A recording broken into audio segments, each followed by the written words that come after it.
Good evening, everyone, and a very warm welcome from the Indian Merchants Chamber of Commerce and Industry. On behalf of the Agribusiness Committee and all our members, I would like to extend a warm welcome to all the participants for the conference or the online seminar today. The topic for today is Sustainable Development Goals, focused on the value chain for fruits and vegetables. And we hope for a very engaging and enriching discussion with the help of your participation. I think we all recognize agriculture as an important sector for our country, both from the economic and social standpoints, as it contributes about 15% to our GDP. In addition, it contributes, in a very large way to the employment of the country. More than 50% of the country's workforce is engaged in agriculture. We know that the developments in the farm sector impact many sectors of the economy beyond agriculture itself and beyond local, state, and national boundaries. So I think that it's pretty well established about the importance of the sector for India and its citizens. India is a country with a diverse climate, which makes it possible to grow, a broad range of fruits and vegetables, starting from the temperate regions in the north, all the way to the tropical regions in the southern part of the country. We know that India's major exports in the fruit sector are grapes, pomegranates, mangoes, bananas, and oranges. While on the vegetable side, onions, mixed vegetables, potatoes, tomatoes, green chilies contribute to its exports.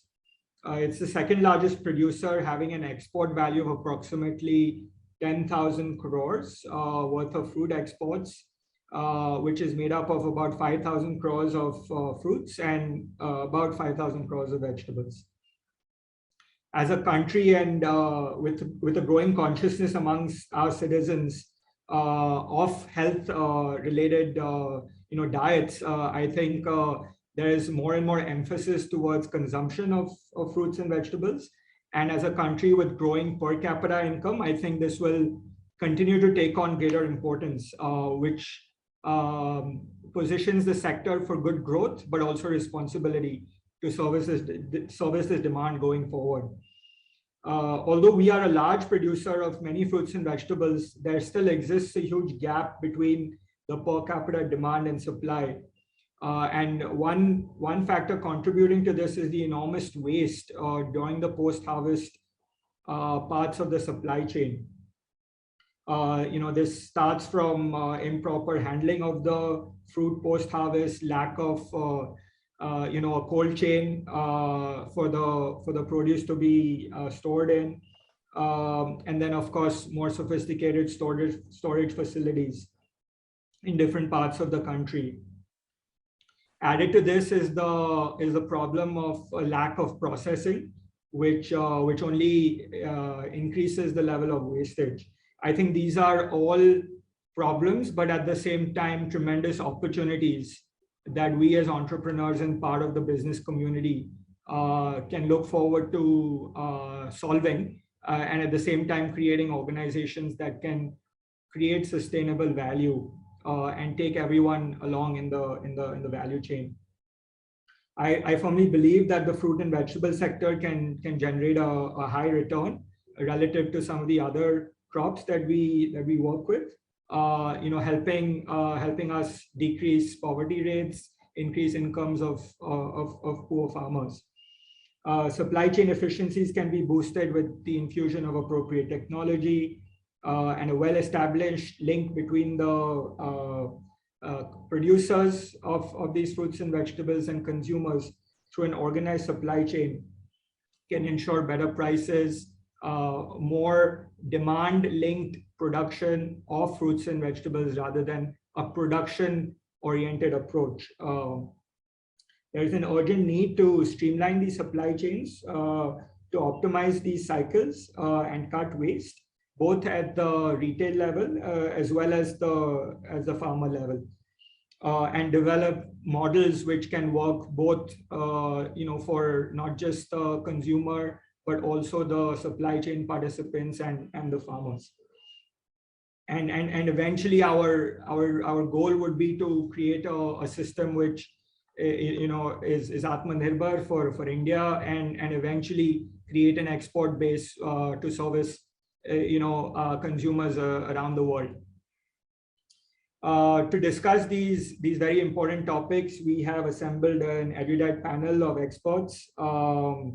A very warm welcome and special thanks to our speakers. To oversee the first panel, we have our very own Dr. Goel, who is the co-chairman of the Agriculture and Food Processing Committee at the IMC and former Additional Chief Secretary, Agriculture and Marketing, Government of Maharashtra. Mr. Amay Dhupelia, Head of International and New Business at Foods and Inns. Mr. Rupinder Singh, who is the Head of Contract Manufacturing and Sourcing at Del Monte, India. We welcome you and we look forward to your participation and valuable comments. Thank you very much. And then we have the second session that is also headed by Ashay Doshi, also the co-chairman of the Agriculture and Food Processing Committee at the IMC and director of Bloomfield Agro. I welcome Mr. Vilas Shinde, who is the chairman and managing director of Sahyadri Farms, which is the foremost farmer producer company in India, working with fruits and vegetables, and Mr. Eric Van Bruin, who is the lead at United Fruits, an importer of fresh fruits in the Netherlands. Before we start the very interesting discussions, I would like to say a few words about the IMC. The IMC Chamber of Commerce and Industry is a premier chamber of commerce in the country with a rich legacy spanning well over 100 years of excellent service to trade, industry, and commerce. With its membership base of over 5,000 members and 150 trade associations that are affiliated to the chamber, the chamber represents and advocates the interests of a large number of businesses and industry establishments, not just in the city of Mumbai, but across the country. Through its various expert committees, the IMC provides policy inputs for the government, both central and state, and is continually engaged in the interaction with policymakers at various levels of government authority. We organize interactive dialogues similar to the one that we have today, workshops, seminars, business conferences, and other activities where eminent business and government leaders engage with members on a wide range of issues to create conducive opinion and environment for sustained economic growth. The chamber is now a cradle for nurturing young talent, and it promotes gender equality through the Young Leaders Forum and the IMC's Ladies Wing, which have become an embodiment of youth enterprise, positivism, proactivism, through thought leadership, and a progressive movement for women empowerment and entrepreneurship. The theme that our president has chosen for this year is Partnering for Growth. And I once again welcome you all to this very engaging and interesting discussion today. I encourage you to participate through our question and answer session, and hope everyone has an informative and interesting session. Have a great evening filled with learning and knowledge, and thank you everyone for your participation.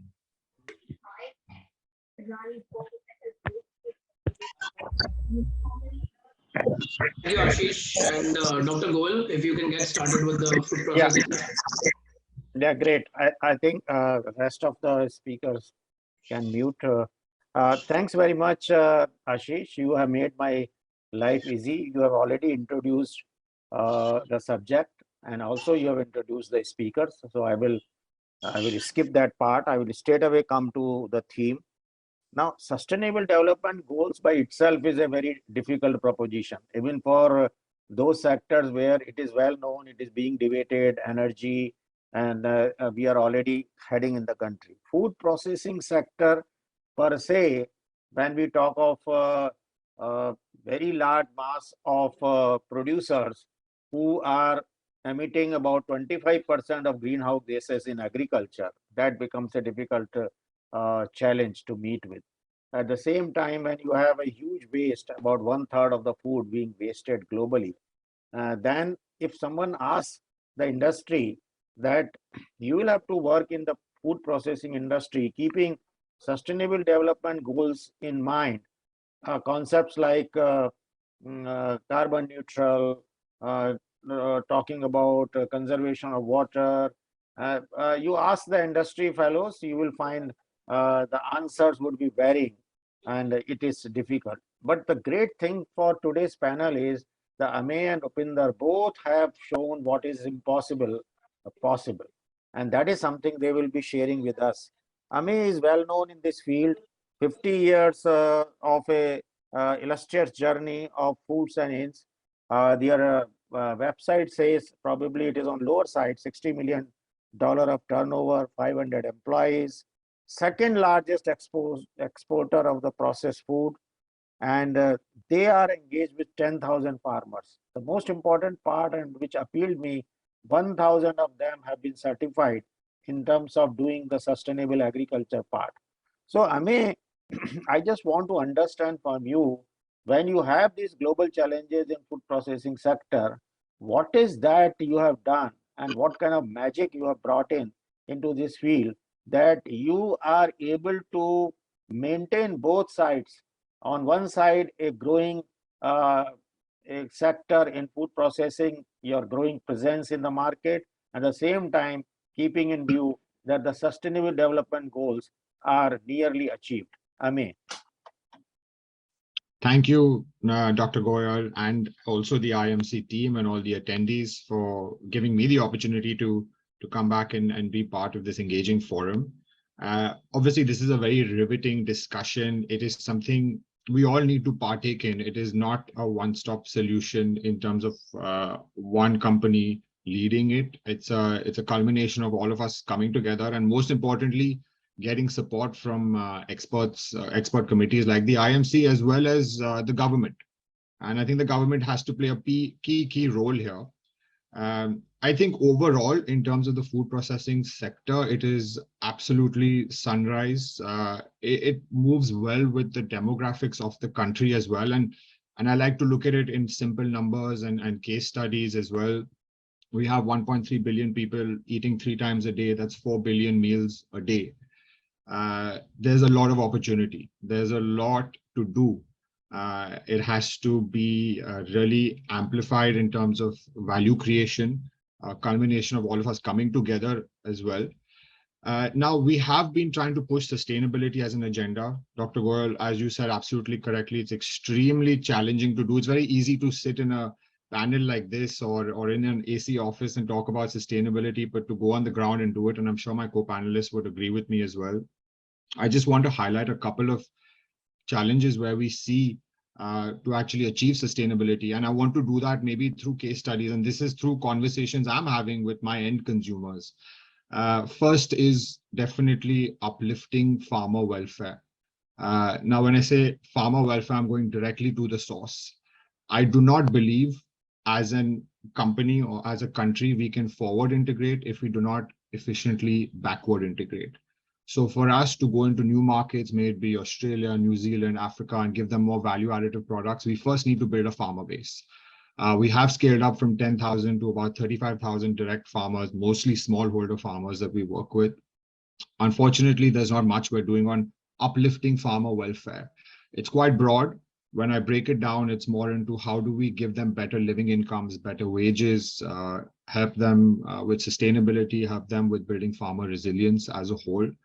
Quite honestly, today, most processors have zero traceability, zero data when it comes to traceability, pesticide use, quality control. We almost have to accept what we get, make the most of it, and push it out in the market. In terms of a couple of interesting case studies I've had with our UK customers, they want to start evaluating foods and inns prices based on the carbon emissions per metric ton, as well as the price per metric ton, right? So that's a challenge for me. It's a problem for me as to how do I go back now and work with my plant, work with my factory, and give them that data. And these are real life conversations that I have. A second example is pesticide use, and the lack of pesticide awareness. We supply a lot of volume to the US, probably about 1,500 tons of processed fruits and vegetables a year. The US has strict regulation on carbondism. which is a carcinogen, which is a very harmful pesticide. We try and monitor it as much as possible. The tolerance is 0.001 milligram per kilo. Unfortunately, day before yesterday, one of our products had 0.0012. So we had 5 containers sitting at LA port that was unable to move further. Now, I don't know if that's my problem or the farmer's problem, and how do I really fix that? It's all about, again, backward integration. So we are running a lot of farmer training programs. We are recognizing that, yes, the farmer is not a price maker, but rather a price taker. Maybe that's a key question also to ask. And also, how do we finance the farmer? There's no formal schemes to actually finance the farmer. As a public listed business, we struggle to directly finance the farmer. So as a solution, what we're doing is working quite closely with smallholder farmers wherever we can, working closely with the mandis, with the artiyas. We use them as enablers to try and get access to more farmers, because again, as I said, the only way to forward integrate is to backward integrate. I think those training programs have helped. We've tried to raise money from our customers as well, who are interested in this space, who want traceable, quality compliant, pesticide compliant products. We are trying to link output, link the quantity with the productivity and the yields, and improving the yields automatically helps the farmer's income. Improving the pesticides automatically helps the farm yields, helps the farm productivity. It helps soil health, it helps improve the water table. So all of these elements help improve sustainability as a whole.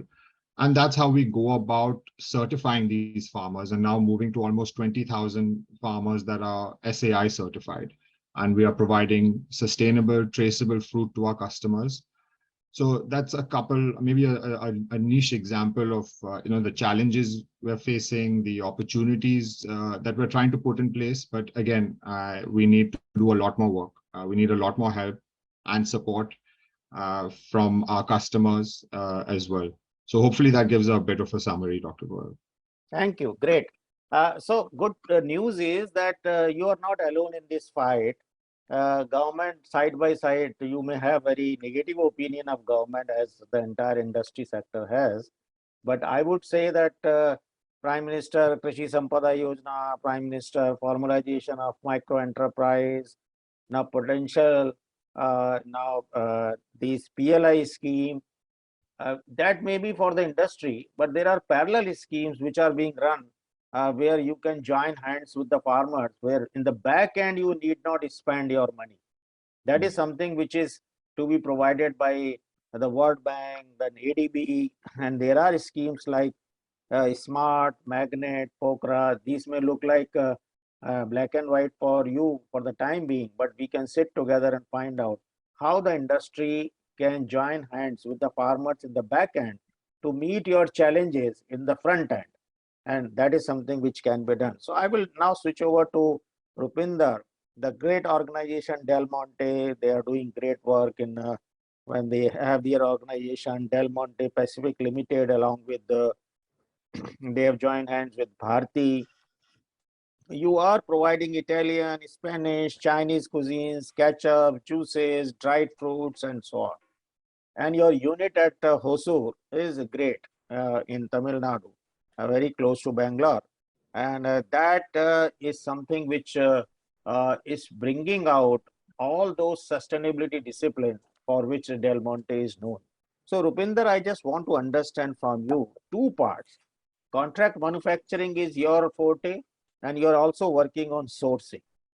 Now, both require a kind of strict monitoring as to what our SMEs are doing on one side and what is that the farmers are doing on the other side, on which you have very little control. But at the same time, you have to meet the requirements of the consumers. Now, how do you match these? On one side, your contracting manufacturers and your sourcing farmers. On the other side, the consumers' requirement and mostly the requirements of the European buyers. Rupinder, floor is yours. Yeah. Thank you, Dr. Goyal. Hope I am audible to you. Yeah. Yes. Yeah. So thanks for the question. So as already been talked about on the farming side, Amya has been cleared most of the clarification he has already provided. On what Del Monte India been doing on the contract farming, if I would be saying, as part of the team for Del Monte for last 3 years, and including the sourcing, there are different sets of challenges in all the value chains we have. So to serve a customers like Del Monte through contract manufacturing as well as from the farmer, we have been very particular in terms of selecting the farmer, selecting what are the seeds we want to use, which variety we would like to have, which will give us better in terms of productivity, yield, everything that's been as seen the fresh products like tomato buying we do from the farmer. That's been very specific. That directly relates with the final product quality. If your input is good, then the output is definitely going to be good. So that as a Del Monte food sourcing team, we ensure we put a right input so that we can get on a right output from the farmers. Sorry. Hello. Now there is some disturbance. Please go ahead. Yeah. So what we have decided, Dr. Goyal, before getting into any contract with processors, we decided which products we want from them and what are the specifications we would like to have, which is going to be get into our final products, because tomato is a raw material for us, obviously a tomato paste.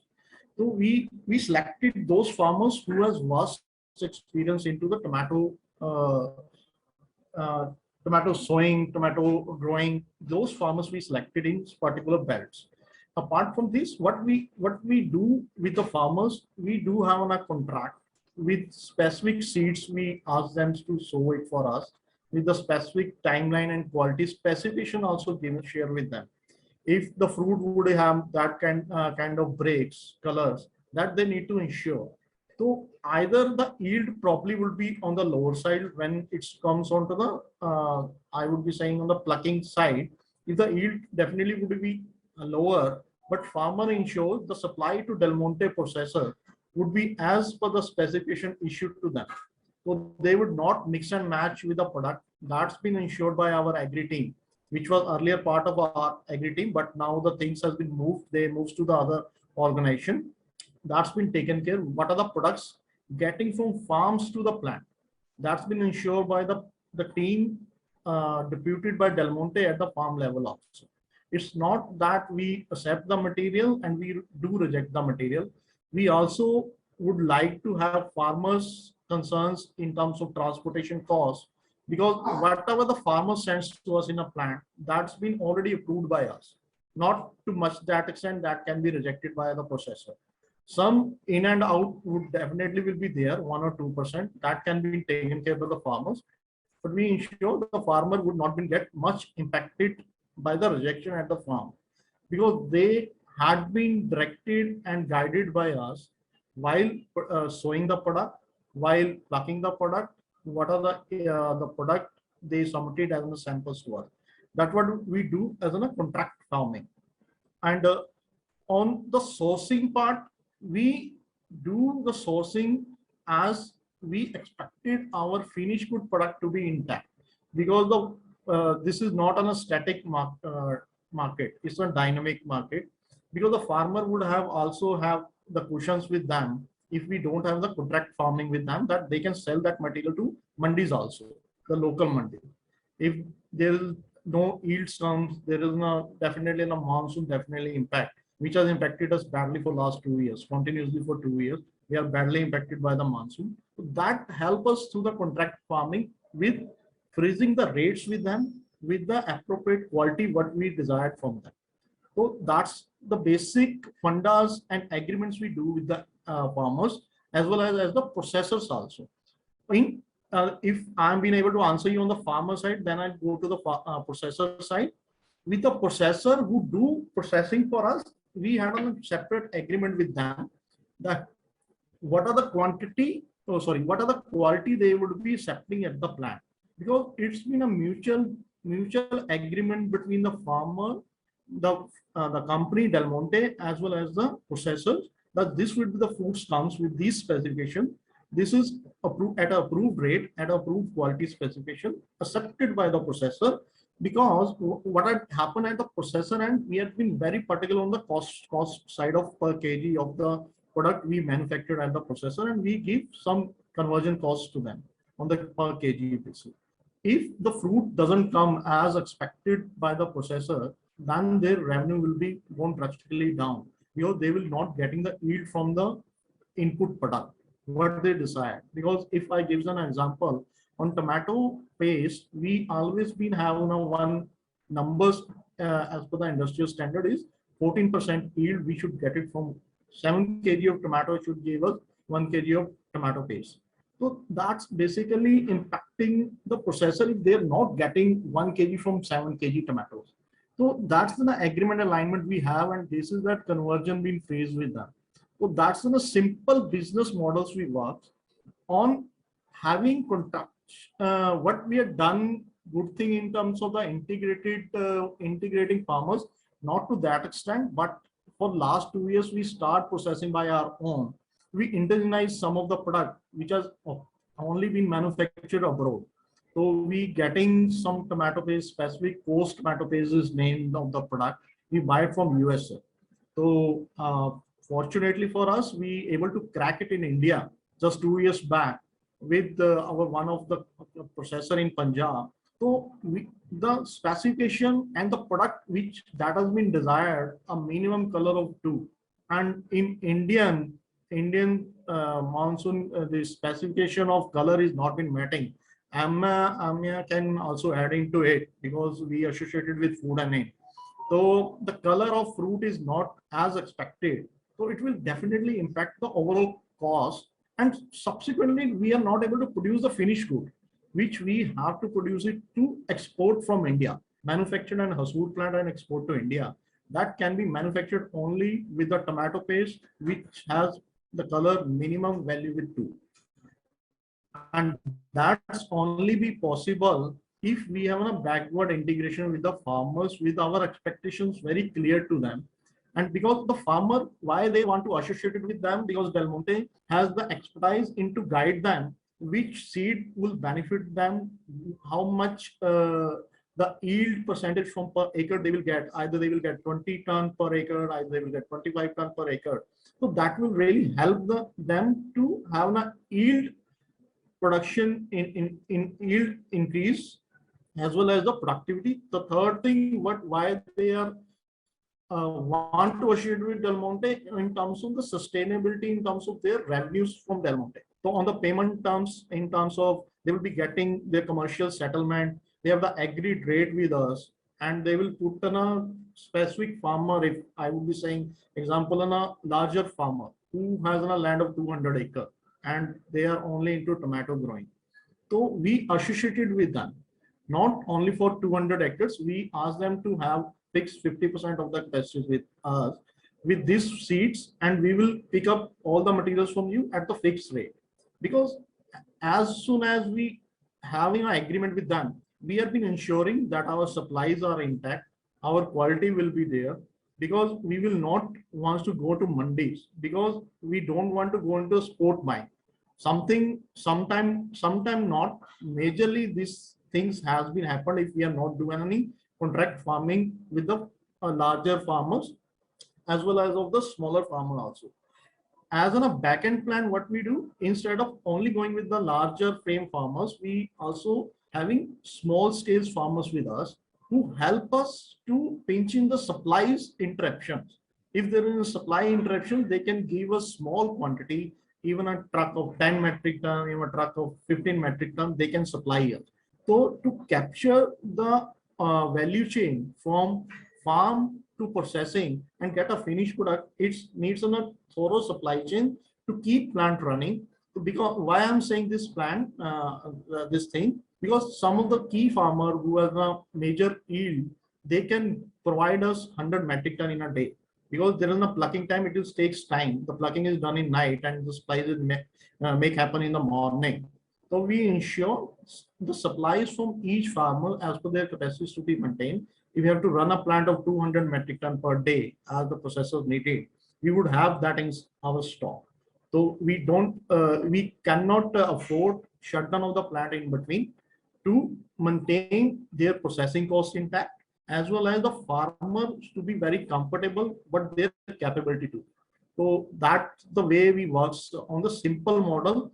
We have to keep a track on daily basis because the tomato season is very limited tenure. It's not 15 days season, it's a 20-day season.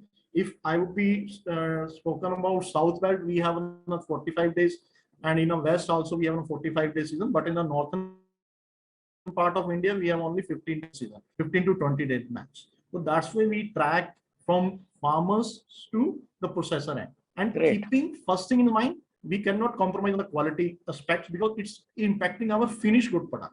That's the simple funda we follow. Thank you. Thank you. So great. So what I hear from both our esteemed speakers is that the entire burden of sustainability you have taken on yourself.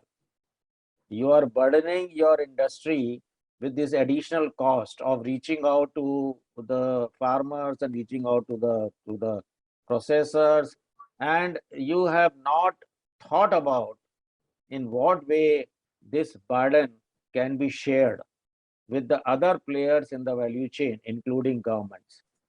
So next, we have only 10 minutes left. So 5 minutes to each one of you. BCCI has a platform. Government has got schemes. Industry is willing to take part, and the growers are very much willing to come together to provide you the volumes. It is not only the big farmers, but even the small farmers can come together in the form of farmer producer organization. So Amey and Rupinder, in next 5 minutes each, how do you think that this challenge of sustainability, which is pinching on your pocket to a very great extent, can be shared with the public institutions which are already working in this field? Amey, first to you. Thank you, Dr. Goel. I think I was so keenly listening to Rupinder ji, and I think the amount of times Rupinder ji said farmer and backward integration was just so empowering for a processor, because it is so important for our customers like Del Monte, like Rupinder ji, to also align with the problems that we have and effectively optimize the value chain, which is why we're here today. So extremely, I thought I must mention that. So that's very enriching. But Dr. Goel, absolutely, to answer your question, there is no way we can do this alone. As I have mentioned, we have to do this with the support of government to help us with sustainability. I think step one for me, from where we are sitting, is definitely one on pesticide awareness. As much as Foods and Inns is a player in the domestic market, we have a significant portion in the export market. We believe the questions our export is asking today is probably what India will ask in the next 5 to 7 years. But we need to start having some level of integration with the farmers to help them understand the different types of pesticides that are being used, and hence my conversations with Ashay as well, our co-chairman, about biomolecules and biopesticides, biofungicides, bioherbicides. Yes, it does cost more, but how do we improve the overall soil health? That is important. How do we go for regenerative agriculture in a way that we can do cover cropping, we can do nutrient management, we can reduce tillage? These are all important agendas for us to come together with the government. The next one for me is definitely a government-led procurement strategy. Today, market linkages is an immense problem for me. Rupinder ji might also be able to amplify that point. Yeah. We are seeing a lot of waste, whether it's from transportation, moisture loss, mandi cess, arthia fees. I mean, you name it. The way I look at it, 10 rupees to the farmer is 30 rupees to the consumer. At a fresh fruit or vegetable level. Now, there's definitely some optimization there for at least 5 to 10%. If we can move that 10 rupee to the farmer, 20 rupee to the consumer, there is a 10 rupee room for us to optimize, to improve, where we can value add.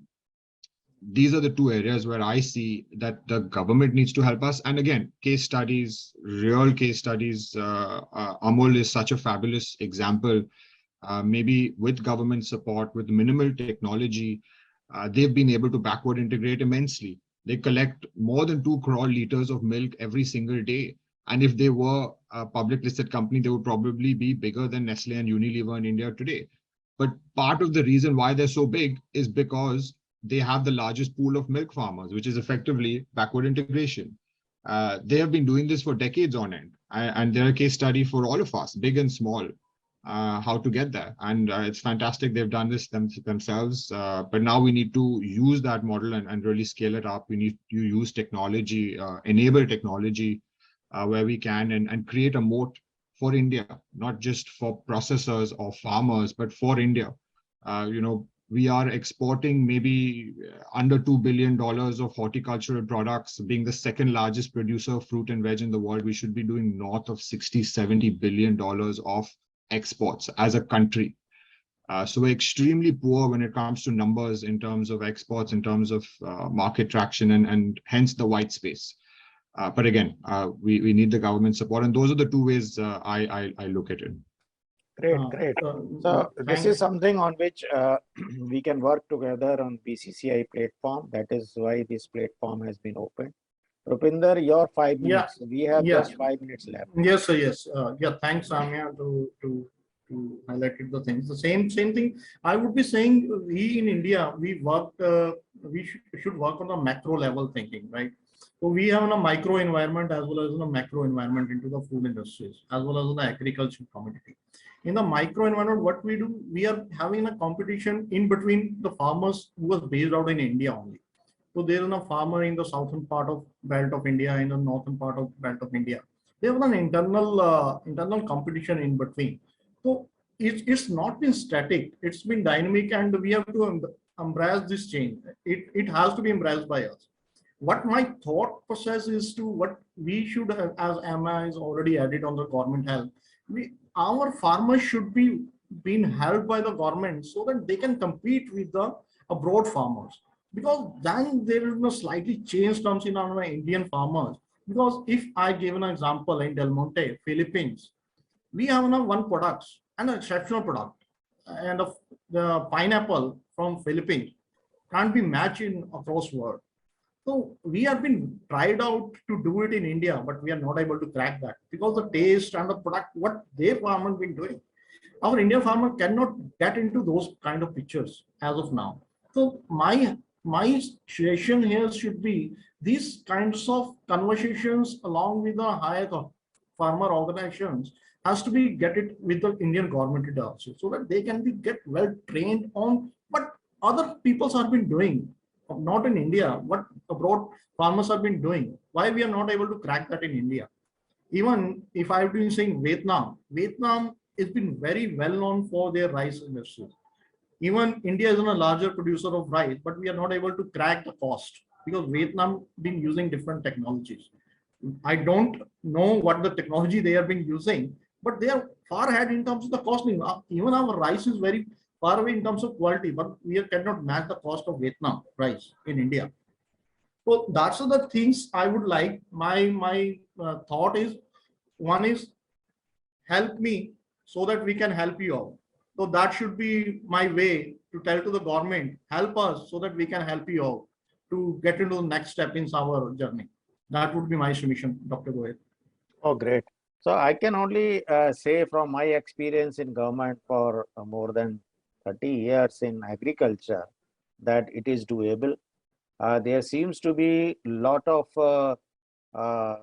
a lack of understanding and awareness on both sides, on the sides of the farmers, what they can do, how do they can connect to the processors like you, meet the requirements of sustainability development goals, not only for you but also for themselves, make little more money by carbon credits if they are able to do on the field, grow the same thing with better understanding of the technology. Probably they will be subsidizing their cost by trading on carbon credits in future. That is very much possible. In terms of productivity increase, in terms of what MA said, pesticide usage, these are doable, technologies are available. Only thing is that how we do end to end. And I would request that as a starting point of this series of seminars, let us do small projects together. Whatever you would like to do on whichever crop, in what way we can connect to the respective governments, whether it is Karnataka, whether it is Maharashtra, and do some pilots as to how some of the challenges are met at a fraction of the cost which you have been spending so far, and probably more than cost the fraction of the efforts, because you will have to capture the market. Your concentration should be on the front end. Let the back end be taken care of by those who are supposed to look after it. So we'll close it here, and I would request Asha to take over. I think we have been able to do it 2 minutes in advance. And thanks to both the panelists. It was wonderful talking to you. And let us hope to continue this dialogue even for future. Thank you very much, Ame, as well as Rupinder. Thank you, Dr. Goel. To you. Thank you. Thank you, Dr. Goel. Thank you. Thank you, Dr. Goel.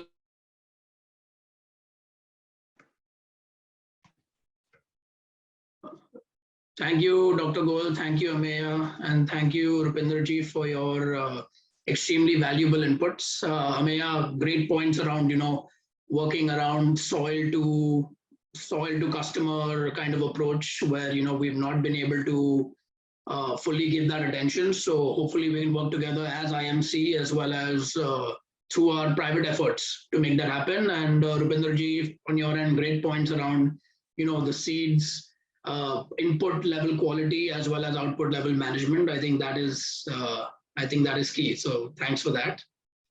We will take 1 minute, and we'll have Vilas Shinde of Sahyadri Farm joining us. We have Eric Van Buren, who has already joined from United Fruits, who manages the India section for grapes. So welcome, Eric. Nice.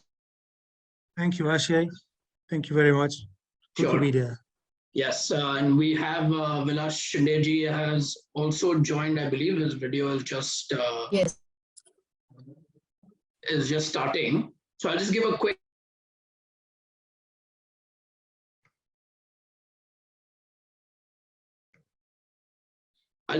Introduction before we get started. So this is a perfect foundation for our next panel on grape exports and the local market. And this is because this is a forum to find solutions, cooperation mechanisms to ensure that everyone in the chain, right from the grower level to the exporter, to the processor, or even to the end consumer, that everyone wins, right? So we find a mechanism to find that solution. The grape industry in India is extremely mature industry. Every year, around 3 million tons, or that is 30 lakh tons of grapes are being produced in India, out of which only 2 to 2.5 lakh tons, that is 200,000 to 250,000 tons, are exported. The remaining are actually consumed in the local market. And Eric, United Fruits and Netherlands are one of the largest, they are the largest importer of grapes from India. They import 79,000 tons approximately of grapes, that is around 6,000 containers a year, followed by Bangladesh, UK, UAE, Germany, and Russia. So, there's no one better today than these two gentlemen who's joining us. Vilas Shinde ji does not need any introduction. He is the MD of Sahyadri Farms. That is the largest farmer-producer company in India, as well as the largest grape exporter in India. They move around 17 to 20% of volume to Europe and other countries. And Eric is representing United Fruits, which is one of the fastest growing fruit importing companies based in Netherlands. Eric and I have worked together in the past and continue to do so. And, really looking forward to this discussion, bringing both the grower and importer on one side to see what is the best solution and way forward. So Vilas ji, Eric, welcome. Vilas ji, I'll welcome you to say a few words of welcome for our audience as well as our panel. Thank you, Ashay. Can you hear me properly? Yes. Yeah. Yes. Hi, Eric. Hello, Vilas. Nice to meet you. Yeah, nice to meet you. So, Sahyadri Farms, as you all are aware about the organization, this is the grape growers initiative to create a complete end-to-end value chain, and where consumers angle about the food safety, about the affordability, about the healthy product, that is also taken care. And the core challenge that how we can make a small grape farming as a profitable unit. So that is equally taken care. So end-to-end ecosystem, which is creating value for the farmer and also to the consumer. And in that main difference is that value chain is owned by farmers. So this is how this value chain is created under the farmer producer company model, where all the farmers are shareholder in the organization, and our main stakeholder, all are grape growers. And in next phase, we also added other horticulture crops with a cross-specific producer company as a shareholder of our core company.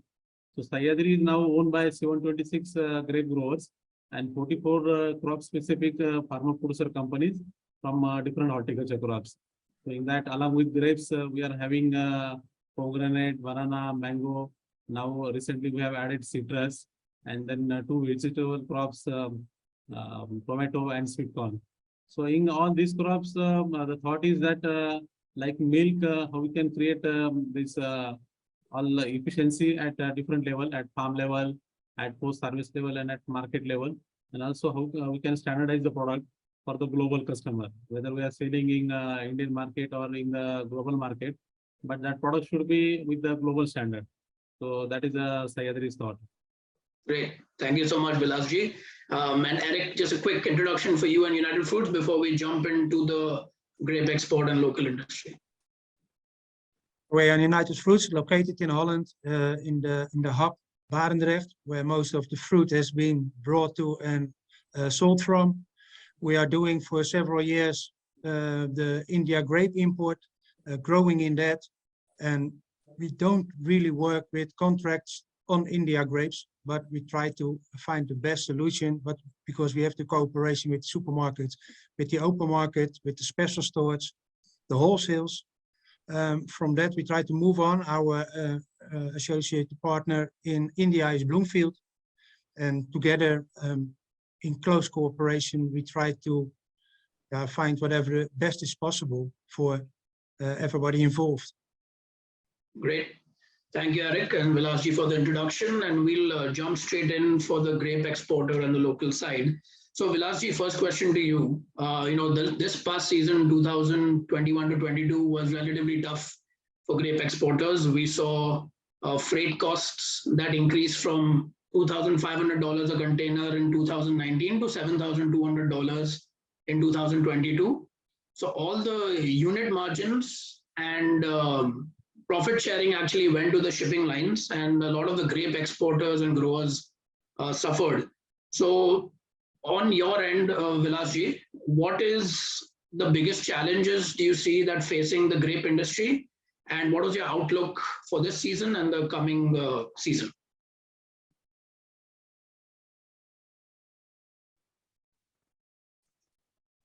I think Vilasji, we lost him for a second. Till he comes back, I think Eric, we can take. Vilasji is back.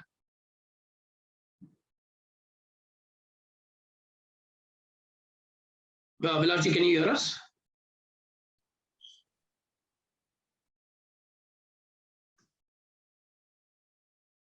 We continue.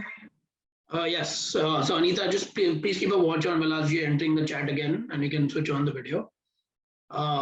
So Eric, tell us on your end, as importer, this was a tough season that came in. What are the biggest challenges that you saw coming in from Indian grapes, and what was your outlook on that?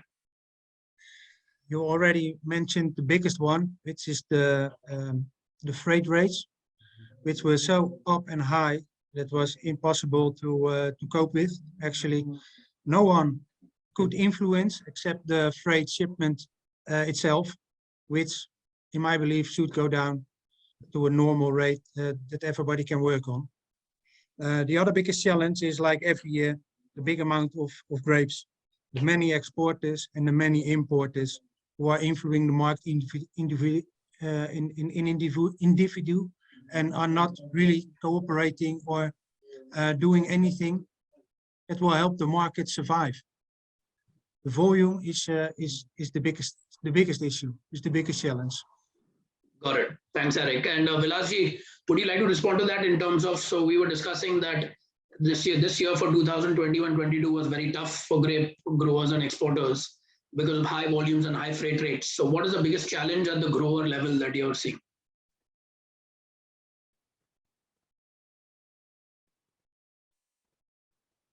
Vilasji, are you?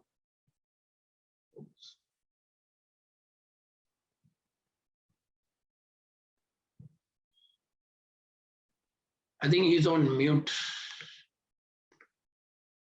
Vilasji, are you? The question is for you. If you can unmute yourself, sir.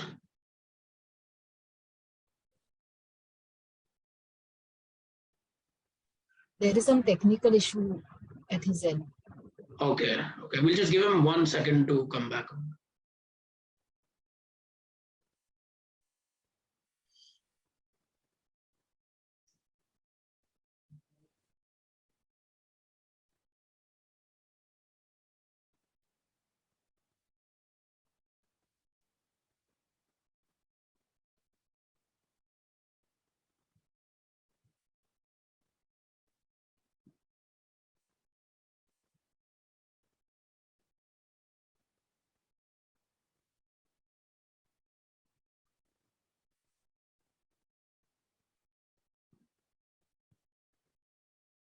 You just need to unmute yourself, I think.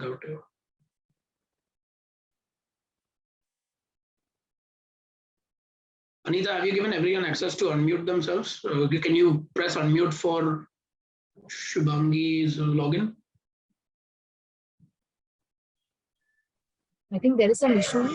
So he's not unmuting himself. Yeah. He has logged in from other ID. It's unmuted now, I think. Hello. Yes, we can hear you now. Yeah, sorry, there is some issue with my another laptop.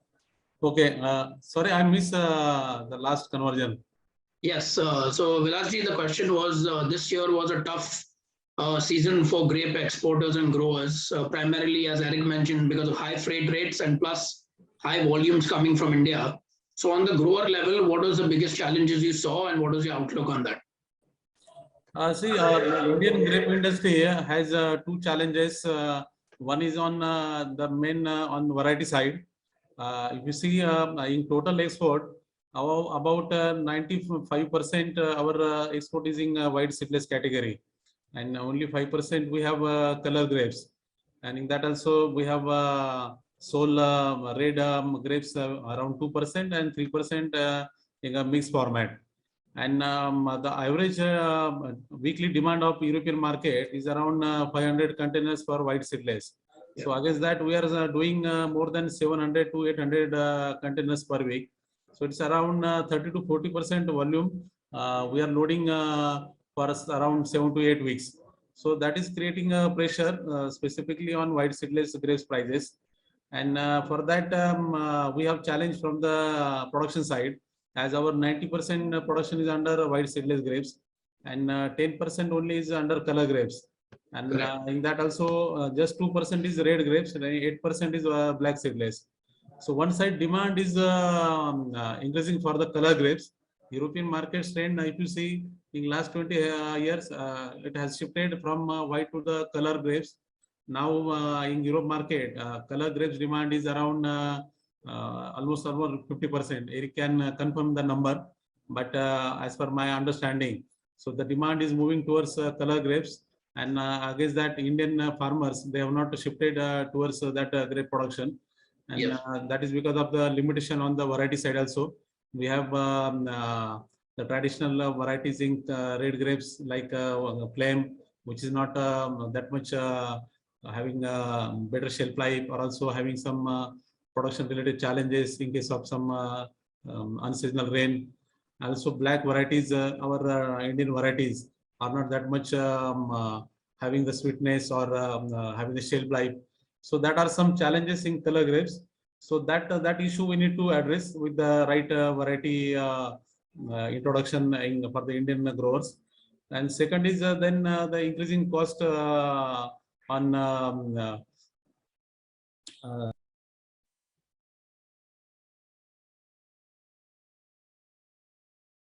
I think Vilaji Yeah. dropped again, but Eric, we'll give you time to respond to that. So, Vilaji mentioned, Eric, so we'll give you time to respond to that. So Vilaji mentioned that, there's extra production of grape white seedless and there's not enough demand, and there is demand now for colored grapes. So first question is, why are importers in the Netherlands or in the EU, accepting more volume and, not reducing or giving the, guidance to Indian exporters not to send more volume? And second is, which varieties do you think can be introduced or can be more popular to fetch higher prices? First is that demand, you cannot really send demand the way you want it. It's there or it's not. We've seen that when COVID started, then demand for certain products went up and demand for grapes went down. The fact that India is having so many containers to export to the EU, and they are using so many different importers, that everybody is importing and nobody knows exactly how much is coming. We personally always try to slow it down by telling everybody, listen, the market is going down, demand is going down, because we know in what months there is less. But then still again, if it's available and people are sending, nobody is actually saying, I will not accept it. Right. I think that is one of the big problems. It's very, very unclear how much is needed. So you have a very fast oversupply in a volatile market. Right.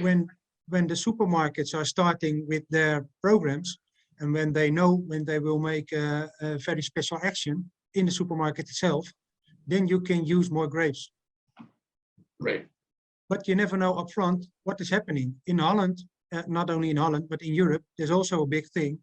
It's illegal for importers to work together on a base like that, to influence the market. So there's no possibility to influence the market through coordination or through cooperation between importers. If that is done, you will be fined, and yeah, it will be a huge problem. So right. It's just not legally accepted and cannot be done. So when you want to slow down the volume, it has to be done from India. India has to slow down on their volume. Right. And in terms of varieties, so Vilasji mentioned that, color varieties and mixed varieties are going to have more demand, but India is not able to supply. So what is the varieties that, you think will do better in the market? And that would be a better thing to export. Yeah, we are talking about white grapes, which are plenty of it. Yes. But the Indian white grape is not actually a specialty. It's a safe grape, it's a good grape, but it's a low profile grape. Nothing can go wrong, and it's all the same. So in terms of eating quality, a lot of people prefer other varieties in white. The Sweet Globe, the Autumn Crisp, for example. Yeah. But the other thing is the soil, is that good enough to grow it? If you're talking about R15, it will be grown in many different countries, and every country has its own problem with the grape. Yes. It's very easy to have a sunburn or droppers, and the one country is better than the other. So you first have to find the soil which you can grow a good grape. And then we are talking about the white grape, the red grape, and the black grape. Yeah. All seedless, because seedless is the standard at the moment. And then you have to see when can you grow what kind of grape. And when you know what kind of grape you can grow, then you have to test if it will give you sufficient grapes on the vine. Right. If that all is okay, then you can start exporting if the quality is under control. Right. And then there is demand, because the entire year we are eating white, red, and black grapes. So yes, the demand is here, the possibilities are here. But I think that you need a close cooperation between the grower, the exporter, the importer, who will look together on what is possible, when is it possible, and how much should you grow. But then again, that will influence everything, because if everybody is doing it, you are still getting huge amounts, and the amount is always pushing pressure on the price. Yes, yes, absolutely. I think that's a very good point. And we have Vilas G back. I don't know if his audio is connected. He's connecting to audio.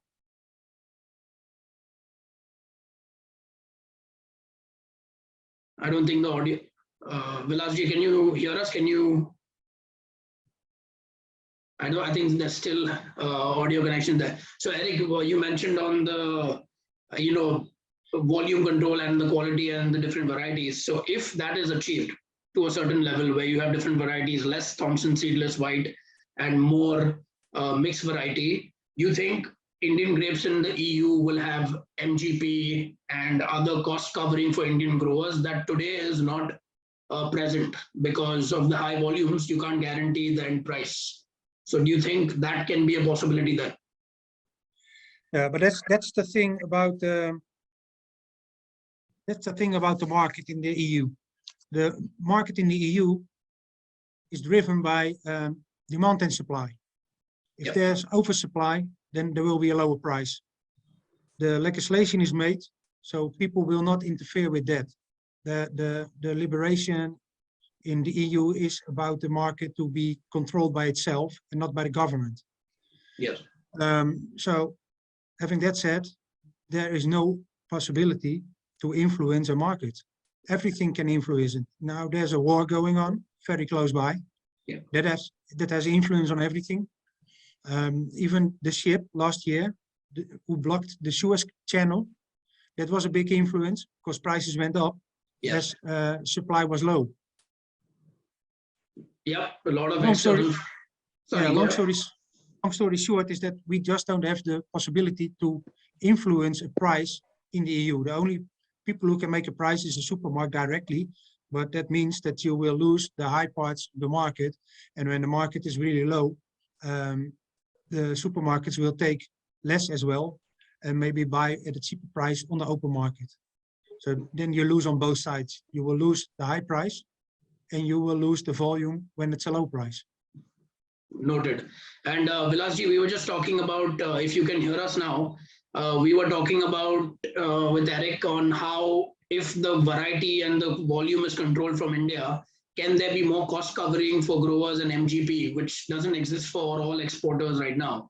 So in your view, first of all, can we maintain our volume through cooperation with grape growers? And at the other point, can we also ensure quality that is going?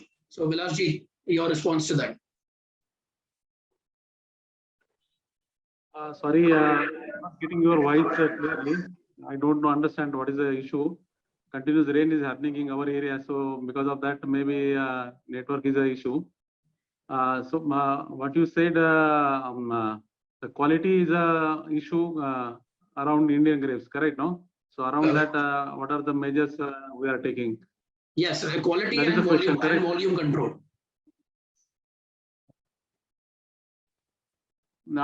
See, on volume control, definitely we need to understand that so the European market prices and other market prices, so that difference is currently is around 40 to 50% compared to local market.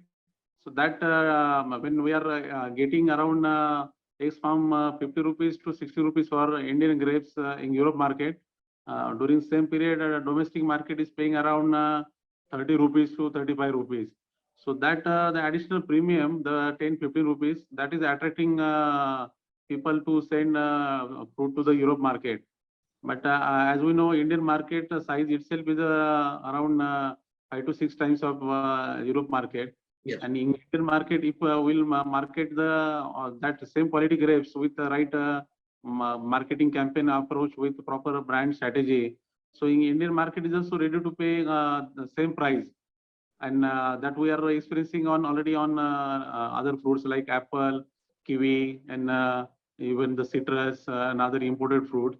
So that effort grape industry need to take to build the Indian market with the right approach, with the same quality grapes which we are sending to Europe, we can offer to the Indian consumer.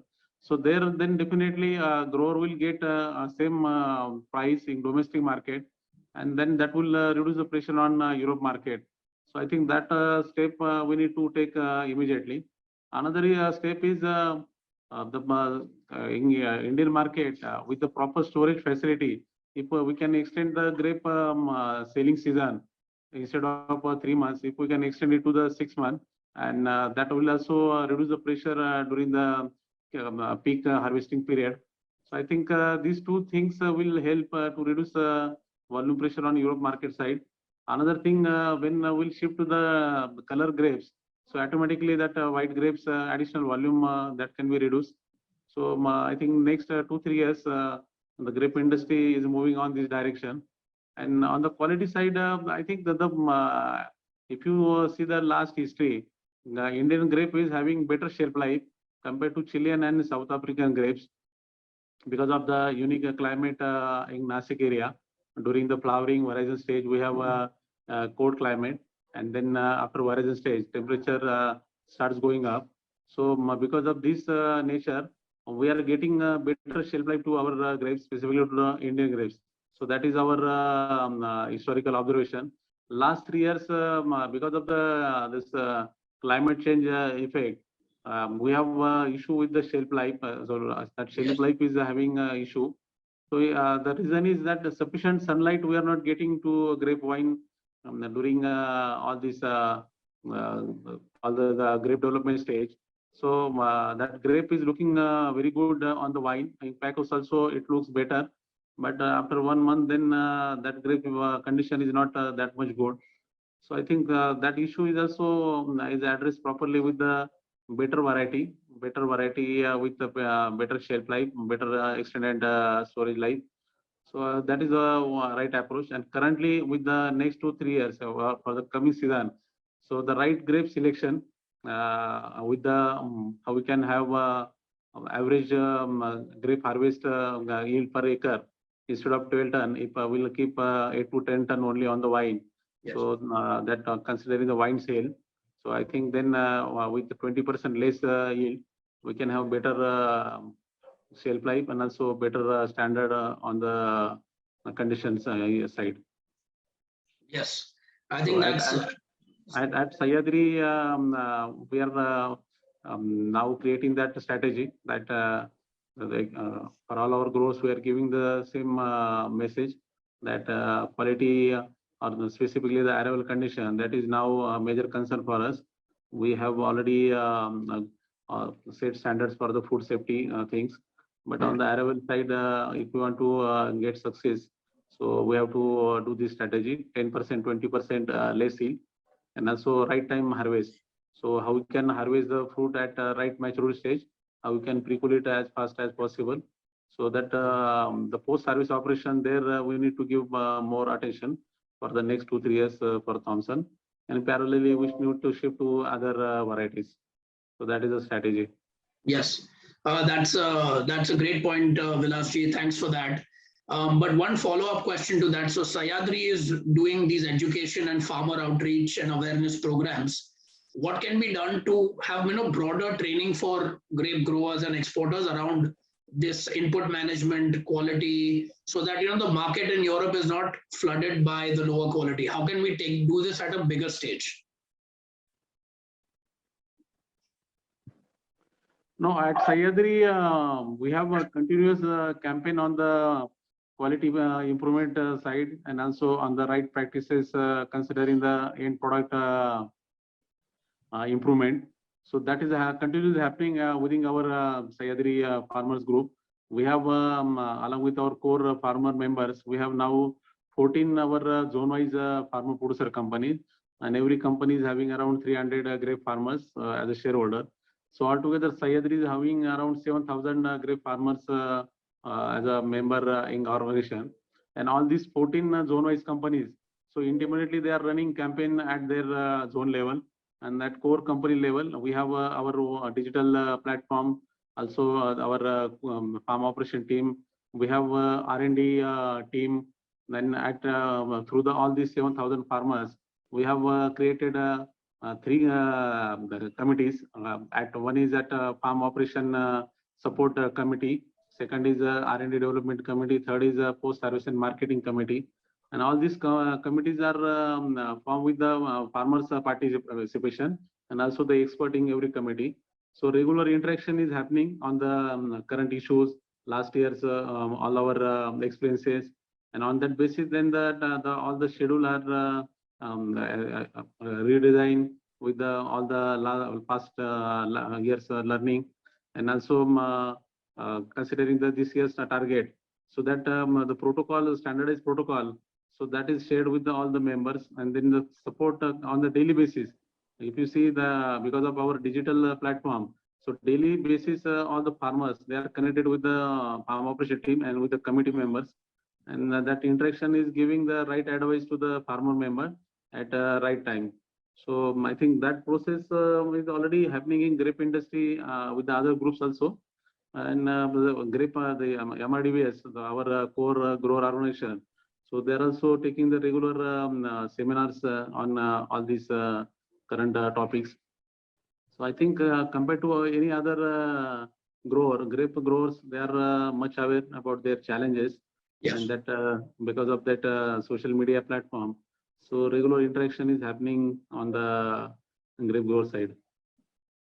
Okay, thank you, Vilasji. I think that's a great example that you set for not only grape growers, but also FPCs, and who can follow this example so that the quality can be managed. I'll bring in Eric for this. So now, Eric, now that we have seen efforts from Sahyadri, largest grape exporter in education, quality control, crop management, growers are looking at the importer side to see what about having direct programs or fixed price agreements within Europe. So what is your take on having importers having fixed programs in Europe versus selling in the open market, so that the Indian growers can get more more insight into what exactly the sale price is going to be, and they can plan their operations accordingly? It's extremely difficult to make fixed price and have at the end the best price there is, because a fixed price in a high market is a low price, and when the market is low and you have a fixed price which is a bit higher, then the volumes will not be taken and they will be bought from the normal market, so to say, just to make sure that the best profit is made by the ones with the fixed price. So it shouldn't be like that, but that's what is happening in real. That said, it's not that I'm against the fixed price, but if you want to make the best price, then you have to find good eating quality grapes for different market. There are 2 markets. One is the supermarket, which is the standard, and the other one is the specialties and the open markets and the wholesale, who are looking for another customer who is not going to the supermarket and who is buying grapes for a little bit more money, but better taste and everything, better looks, better package. When you can find the grape they need and you can supply with the good quality and the right grape, then you can get more money. But then again, it all depends on the volume. If it's oversupplied, there will be pressure on the price. It's a demand and supply market here. So yes, if there's no demand and too much supply, you know that the price will be very low. And if the price is very low and you have a fixed price, then people will buy around that fixed price on a low market to make extra profit. Yes, that's how it works in practice. Makes sense. And in terms of, I wanted to add a question on promotions. So see a lot of promotions happening, maybe even early in the season and especially in the middle of the season. So what can be done? This question is both to Vilasji as well as Eric. So what about, how can we handle promotions and pricing better to ensure that nothing is disturbing the market as per se? Promotions are set by the supermarket. They decide mostly half a year before when they will make the promotion, and also on what price it will be. The promotion is made to get people in the stores, so they want a low price. The low price if you do it before, you never know how it will be. Because you don't know the market price. Is the market price lower and they already set the promotion up, then they have to do something to even get a better price. Otherwise, the promotion has no use. So that's the difficulty with promotions. If they do it in the beginning, because then they want to get people in, they are the first one with the grapes for the good price. They have the volume, but if the volume is not available, then the promotion is doomed to not work. And mostly they just check in the agenda last year, what time did you do a promotion and what volume. So again, this time we will do it again with more or less the same volume, preferable more. But if the market is not responding well because there's not enough grapes, then the problems will start. And so promotions is nice when there is an oversupply, when there's a big volume, then the promotion are very good because we can make sure that the grape will not be too long in cold store and the quality can be maintained. And in a market, when there is too much, promotions are good. When there's not much available, I don't see really the use of a promotion. Yes. And Vilasji, your thoughts on that in terms of how promotions are managed and the selling strategies in the EU? I think in the overall grape trade, supermarkets, their view is the most important view because they are the key stakeholder who are actually controlling the complete grape the value chain, and on their decision, all other stakeholders they have to take their calls. So I think the European supermarket, they need to understand Indian grape grower challenges, also that whatever the cost coming at the farm level, understand, and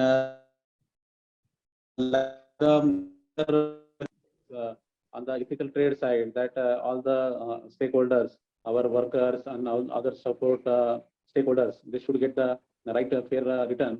So the supermarket should have the same view about the farmer, that the farmer should get, Indian farmer should get their cost of production covered with the right price, and at least 20% premium they should get for the quality production as per their supermarket standard. So, man, considering that that they should have the price strategy for their customer. But currently, if you see the market, all the supermarkets, they are because of their competition, and everybody try to catch the customer. Everybody wants to please their customer, and for that, actually, within their competition, so prices are coming down. And as Eric said, that promotion is always to attract the customer. It is not just to push the grapes. So that advantage is not created because of the promotion. I think a real difference will be because of the supermarkets stand on the ethical trade side, whether that the grower who is taking hard effort for the complete 1 year, and after that also he is not satisfied with the return. So in that case, then how we can expect the sustainable business? So this business is going to collapse if same thing will continue. So that I think thought need to come into the supermarkets level, and with that then we'll see some change. But what I understand as a grower and also as a exporter, that as a grower I am very much sure that there are multiple options to Indian growers. It is not just Europe market. We have other markets also as an opportunity, and the specifically Indian market itself is a big opportunity. So why we also why we should depend on the Europe market? We should explore other market channels, and if we'll have the multiple options, then we can negotiate with the right terms. As Eric said, that a fixed price trade is not possible. I think it's not only on grape, in any perishable commodity. The situation is the same, because if you fix the price and there will be any surplus produce available, and that product is not moved in particular period, so that is going to create a pressure on the overall trade. And then there are disputes between the importer and exporter. So that type of situation are already there. That's why the flexible trade, consignment sale, or that some minimum price trade terms. So that is a trend in the market. So I think the solution is to control from the grower side, to create different alternatives. And with that, then if you are having alternative, then you can put all these conditions, that the fixed price condition or any other whatever the suitable condition. So that is the only option. Right. I think that's a very good point, Vilasji. So just a quick follow up to that. Do you think the future is like how we see in South Africa, Eric and everyone see that grower exporters are the main ones exporting and, not as many traders. So do you think the future is grower exporters in India, and is that possible? Because the farm possible via FPCs, because, average farm size is small for 2 acres. I think that what Vilas is telling in the beginning, the cooperation between growers and a company above to coordinate everything, that could be something good, because that will make a better coordination in India itself. Yes. The other thing is that the volume still exists. If the volume is big in 1,000 growers, or the volume is big in 100 growers, it's still the same volume. So what he also mentioned is the development of new markets, which is absolutely a good idea, because that can divide the volume globally. Yes. And then every market is more in balance. And balance is what we seek. If we can find the balance, then there will be a normal price and not so volatile as is happening in the last years. The beginning is high, you see it drop, and at the end you see it getting up again. And that is mainly, again, the volume. Yes, that makes sense. And Eric, I think one thing that India has to pay that other countries don't is the duty. For example, so Indian grapes has 8% duty levied on their produce, whereas Chilean grapes, for example, does not. So I want to take the next few minutes to talk about policy. So Vilasji, on the government side, what support, and this is for Eric as well, what support do you expect or would you wish from the government, either which is free trade agreements so the duty is reduced, or governments intervening for freight rates? For example, the Indian government tried to do that, but let the free market run then. But do you think the government should be involved in monitoring freight prices and duty prices? Vilasji, question for you first. I think this is a very valid your point. We need a level playing field if we want to compete in the market. As we know, South Africa and Chile grapes, they don't have any duty in the Europe market, and against that we are paying 8% duty. So I think that is a big challenge for Indian grape industry to compete in the market. And that's why, as I said, the Indian government support under Vishesh Krishi Upayojana. So that was actually one strength to the industry to compensate that duty cost. But now that is removed by the government, and I guess that Indian government is not having any dialogue with the Europe market, European countries to reduce that import duty. Yes. So there we have stuck up, and I think that is becoming the major challenge as other costs are going up, and our earlier advantage, that the labor cost or any other production side advantage, that is also now gone, is missed. So now it's very difficult to compete with South Africa and Chile if will not sort out the duty issue. So definitely Indian government need to intervene as fast as possible, and either in the form of support given to the grape industry, whether it is an incentive or any transport subsidy, or negotiation with the European countries to remove the duty. So that action Indian government should start immediately. And do you think they should intervene for freight as well? Because shipping lines have taken like chunk of the operating profits and unit cost economics. Yeah, from the last last 2021 season itself, grape industry is demanding to intervene for the sea freight, but I think government is also their limitation. But that our expectation was that government should give subsidy to the sea freight, as earlier there was a transport assistance scheme. So that action is definitely immediately possible from the government side. Noted. Noted. Thank you. And Eric, I think Vilasji brought up an interesting point around costs. So we see costs going up not only in India, but also in Europe. Energy costs, transport costs, labor costs. And with the Russia-Ukraine war, like we discussed, there's a lot of uncertainty. So what is your outlook for the coming season? I know there's a lot of uncertainty in terms of, how are costs going to go up? What is demand going to look like? For example, Indian unit economic costs have gone up around 25 to 30% because of freight, but your consumer inflation in Netherlands is 10 to 12%. So the consumer is not exactly paying extra premium for the increased costs, which is why it's also causing issues. So what is your outlook for the costs in Netherlands and the overall demand for the coming season? That is a crystal ball, because we have to see what will happen. The fact is that there is a huge inflation, which is also mainly, no, not mainly, but is a big time in the electricity, in the gas, in everything. Another thing is that it's all transports, everything what is taken from abroad and has such high prices is going up as well.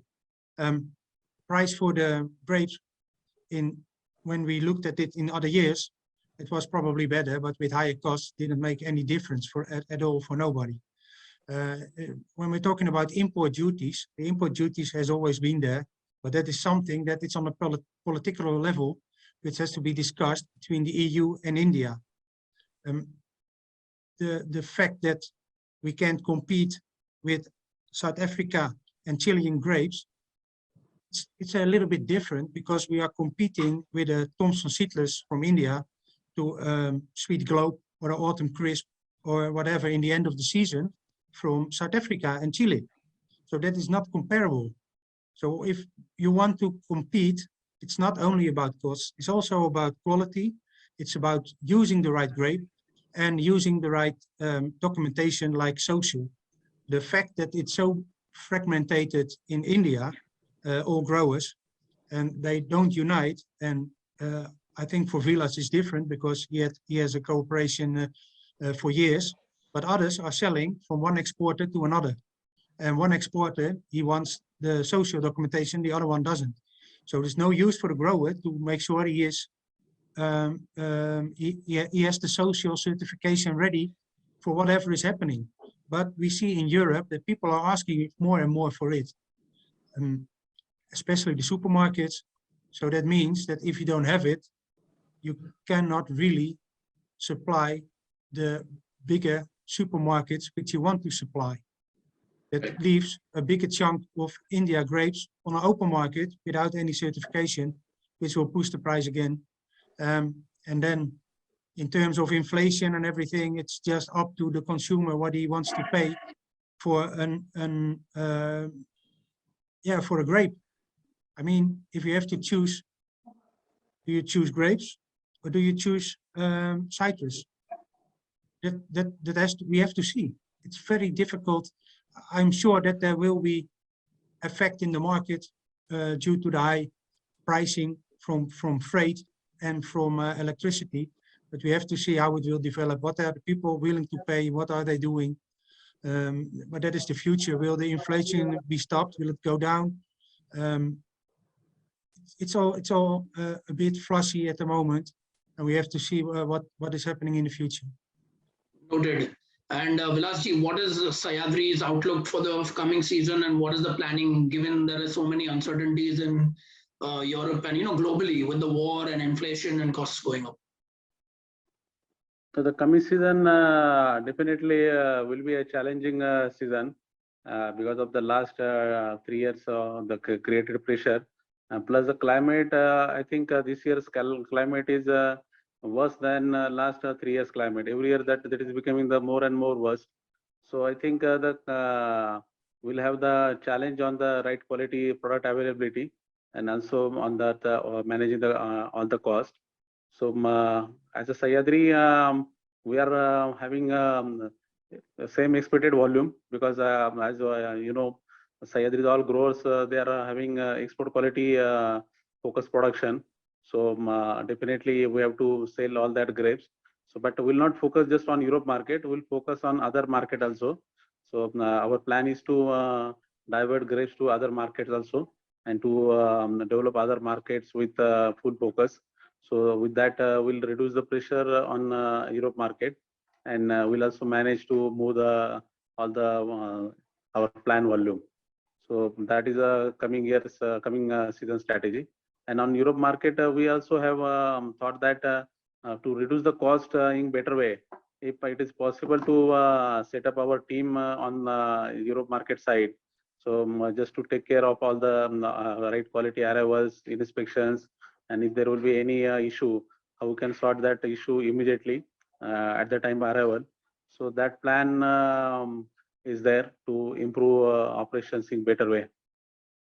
Great. I think that's really innovative, Vilasji, you know, what the ideas we've heard from you. And that is the point of IMC and this forum, and, you know, having everyone together, because, you know, we can exchange ideas and find ways to cooperate with each other and, you know, learn from each other. Because at the ultimately, everyone's on the same team, everyone's in the same chain, and everyone has to win for the model to be sustainable. And the topic today was sustainability of the value chain. And I think we've covered it really well. So thank you, Vilasji. Thank you so much for your time. Thank you, Eric, for being here. The biggest takeaways I got was it's great to hear on Sahyadri's end and the grape growers end that, you know, we're looking at other markets, looking at different varieties and qualities to reduce pressure on Europe. And it's good to see on the Europe side also, there's a lot of awareness of the Indian market. There's a lot of considerations as well as to what is going on.